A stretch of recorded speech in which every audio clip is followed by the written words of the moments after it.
Hare Krishna, Radhe Radhe. Welcome to my channel. आशा करती हूँ आप अच्छी होंगी, स्वस्थ होंगे और मंगल में होंगे। आज मैं इस वीडियो में आपके लिए लेकर आई हूँ एकादशी माता की कहानी।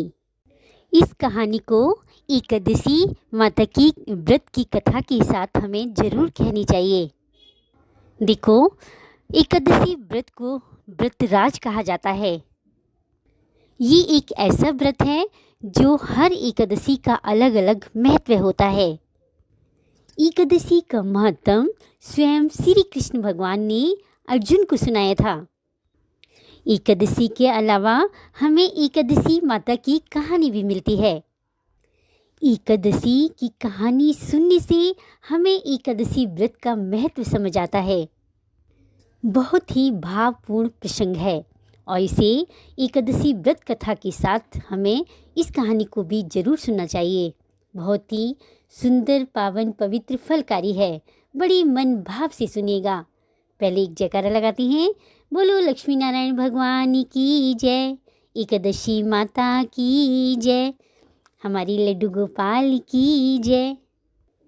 आइए कहानी सुनते हैं।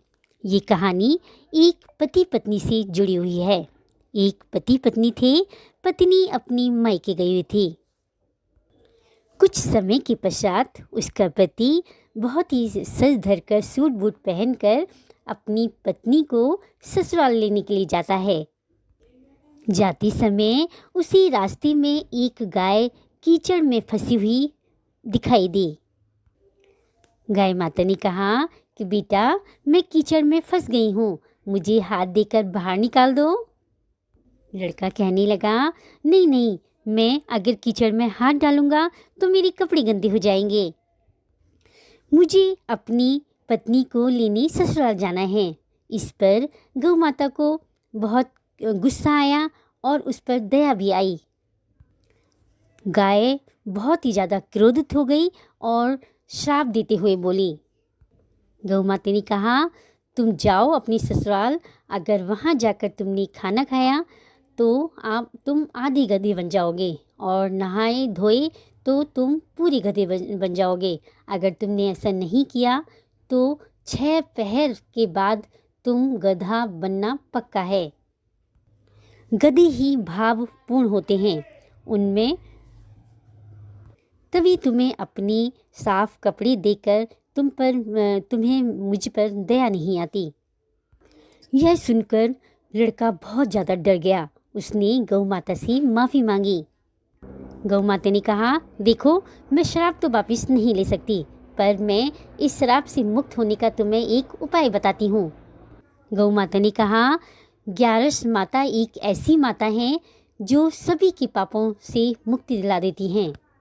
तुम्हारी इस पाप को भी एकादशी के व्रत के प्रभाव से ही दूर किया जा सकता है।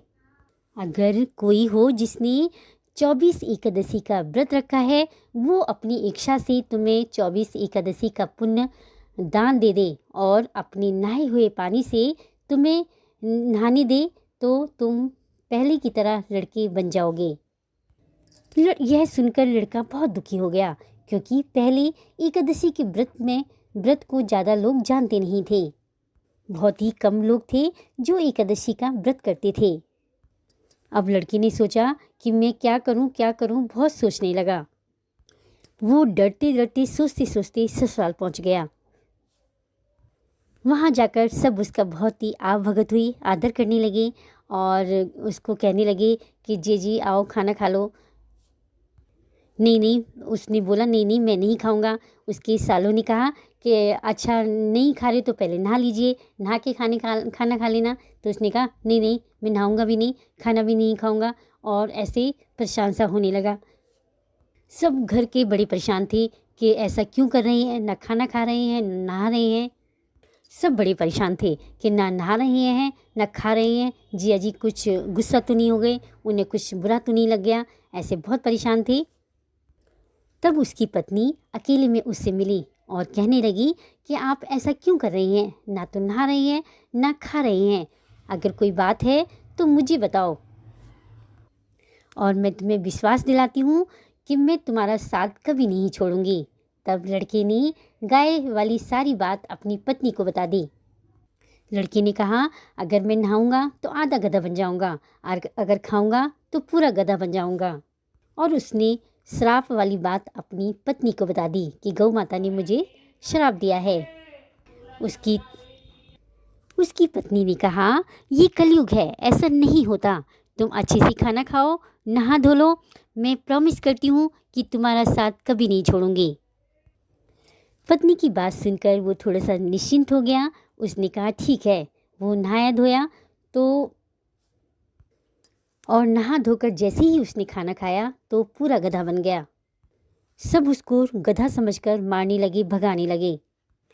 उसकी पत्नी ने कहा, नहीं नहीं, इनको मत मारो, इन्हें गाय का श्राप लगा है, ये मेरे पति हैं, इन्हें गौ माता ने श्राप दिया है, इसीलिए ये गधे बन गए हैं। सबको ये बात सुनकर बड़ा अजीब सा लगा।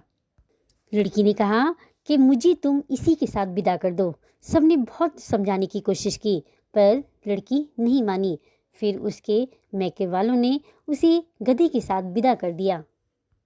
वो गधे के साथ चली जाती है। आगे चलकर एक झाड़ी के नीचे अपना डेरा बना लेती है। वहीं पर मेहनत मजदूरी करने लगी। जब वो मेहनत मजदूरी करके 16 आने कमाती है, 12 आने अपनी गधी पर खर्च करती है और 4 आने अपने ऊपर।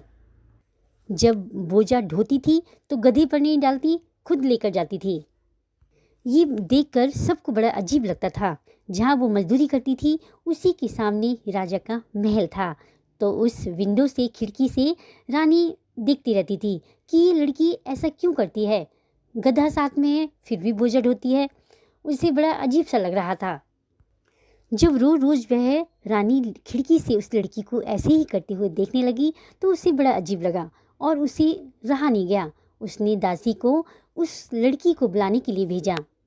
जब दासी लड़की को बुलाकर लाई तो रानी ने कहा, देखो, मैं तुम्हें रोज़ देखती हूँ, तुम रोज़ इतनी मेहनत मजदूरी करती हो और अपनी गधी के ऊपर ज़्यादा खर्च करती हो, अपने ऊपर कम करती हो, डोजा भी खुद ही ढोती हो, गधे पर क्यों नहीं लाती। लड़की ने कहा, रानी जी, पहले आप वचन भरो कि मेरी हेल्प करोगी, मेरी सहायता करोगी, तभी मैं अपना दुखड़ा सुनाऊंगी।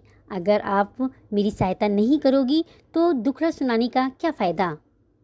तब रानी ने कहा, मैं वचन देती हूँ, मेरे से जितना हो सकेगा मैं तुम्हारी सहायता करूँगी। उसके बाद लड़की ने बताया कि कैसे श्राप दिया गौ माता ने और किस श्राप के कारण उसका पति गधा बन गया। फिर रानी ने कहा, इसका कोई उपाय है कि ये पहले जैसा इंसान कैसे बन सकता है। उसने बताया कि अगर किसी ने 24 एकादशी का व्रत किया है और वो अपनी इच्छा से 24 एकादशी का व्रत का पुण्य मेरे पति को दे दे तो मेरे पति पहले की तरह इंसान बन जाएंगे। राजा ने पूरे राज्य में डंका पिटवा दिया कि जिसने भी 24 एकादशी का व्रत रखा हो वो हमारे राजसभा में आए।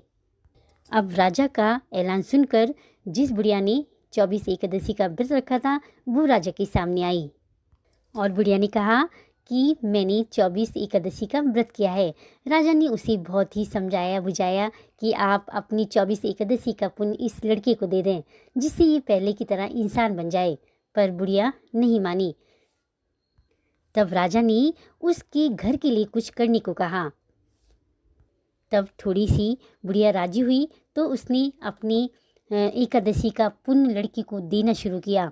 और जैसे ही वो नहाते हुए पानी में उसके नहाए हुए पानी में वो लड़का नहाता है तो वो धीरे धीरे इंसान बन जाता है और उसका एक कान गधी का रह जाता है। जैसे ही बुढ़िया माई ने एकादशी का व्रत का संकल्प देते हुए नहाती है और नहाने का पानी उस लड़के पर गिरता है तो धीरे धीरे वह इंसान बन जाता है। और जब पूरा इंसान बन जाता है तो उसका एक कान गधी का रह जाता है। बुढ़िया ने एक एकादशी का पुण्य अपने पास रख लेती है जिससे लड़की का एक कान गधा का रह जाता है। तब राजा ने कहा कि इसका एक कान गधी सा कैसा रह गया, ये पूरा लड़का क्यों नहीं बना। तो बुढ़िया माई ने कहा, देखो, मैं भूखी प्यासी एकादशी का व्रत रखती हूँ, मैं अब बूढ़ी हो गई हूँ, मुझे भी तो परलोक जाना है, मुझे भी तो अपने एक एकादशी का पुण्य रखने दो। सबने कहा, तुमने अगर संकल्प लिया है तो पूरी एकादशी का पुण्य इसको दे दो, वरना ये पूरी तरह से लड़का नहीं बन पाएगा। अब ये बात बुढ़िया को सही लगी और उसने जो एक एकादशी का पुण्य रखा था वो भी उस लड़के को दे दिया और लड़का पूरी तरह से इंसान बन गया। जब राजा ने एकादशी का पुण्य का महत्व देखा कि एकादशी के व्रत का पुण्य इतना होता है, तो उसने सारे राज्य में डंका पिटवा दिया कि अब से सभी एकादशी का व्रत करेंगे। 8 साल से लेकर 80 साल तक के लोग सभी एकादशी के व्रत का पालन करेंगे और एकादशी के वाले दिन किसी के भी घर अन्न नहीं बनेगा। एकादशी के व्रत के बराबर कोई और व्रत नहीं है और ये सच है। एकादशी सभी व्रतों में एकादशी के व्रत को राजा कहा जाता है। राजा या व्रतों में शिरोमणि कहते हैं, क्योंकि मोक्ष की प्राप्ति कराने वाला, भोग और मोक्ष दोनों को देने वाला, सभी मनोकामनाओं को पूर्ण करने वाला, सभी पापों को नष्ट करने वाला एकादशी के व्रत के बराबर कोई व्रत नहीं है। सभी दान और सभी फल हमें एकादशी के व्रत करने से मिल जाता है। जिस प्रकार देवताओं में भगवान विष्णु, प्रकाश तत्वों में सूर्य नारायण, सभी पवित्र नदियों में गंगा नदी प्रमुख है, उसी प्रकार व्रतों में सर्वश्रेष्ठ एकादशी का व्रत है। एकादशी को कोई भी भजन, कीर्तन, दान, पुण्य किया जाता है, वो भगवान विष्णु को पूजित होते समय उनको समर्पित होता है और ये पुण्य हमारा जन्मों जन्मांतर बना रहता है, कभी भी पीछा नहीं छोड़ता। और सर्वेश्वर श्री हरि विष्णु पूजित होने पर संतुष्ट होकर भक्तों को प्रत्यक्ष दर्शन भी देते हैं और सारी मनोकामनाएं पूर्ण करते हैं। एकादशी वाले दिन कोई भी किया गया पुण्य, दान पुण्य, कोई भी कीर्तन, जागरण जो भी करते हैं, वो उसका अनंत गुना फल प्राप्त होता है और हमारी 7 जन्मों की पापों को नष्ट करने वाला है। बोलिए एकादशी माता की जय, भगवान विष्णु माता लक्ष्मी जी की जय, वृंदावन बिहारी लाल की जय, हमारी लड्डू गोपाल की जय। हे एकादशी माता, कहानी अधूरी हो तो पूरी करना, पूरी हो तो मान रखना, कहने सुनने वाली सभी की मनोकामना पूर्ण करना। अगर वीडियो अच्छी लगी हो तो लाइक करें, कमेंट करें। मीनूज़ लाइफस्टाइल